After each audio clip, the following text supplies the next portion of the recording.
បងប្អូនសេដ្ឋកិច្ចកំពុងតែលំបាកចឹងបងប្អូនដែលត្រូវការម៉ូតូតម្លៃទាបបងប្រចាំខែធូ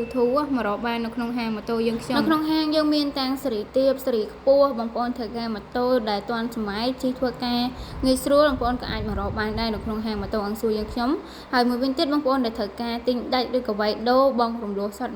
100% អាចធ្វើការបងបានសម្រាប់សេវាកម្មបងរំលោះបងប្អូនគ្រាន់តែមានឯកសារងាយស្រួលដូចជាអត្តសញ្ញាណប័ណ្ណសិភៅគ្រួសារ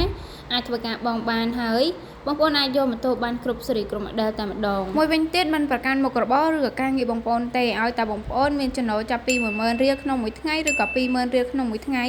អាចធ្វើការរំលោះបានទាំងម៉ូតូថ្មីទាំងម៉ូតូមកទឹកតែម្ដងអ្វីដែលសំខាន់ក្នុងខែនេះហ្មងគឺគេមានការប្រម៉ូសិនបងប្អូនជិះមួយខែកន្លះមុនទៅធ្វើការបងលុយចឹងចំណេញពេលខ្លាំងមែនទែនចឹងបងប្អូនដែលធ្វើការម៉ូតូវឺតឡើងនៅក្នុងខែថ្មីនេះគឺមិនមានច្រើនទេបងប្អូនអាចមករកបាននៅក្នុងហាងម៉ូតូអង្គសួរឬក៏តំណែងមកតាមលេខទូរស័ព្ទខាងក្រោម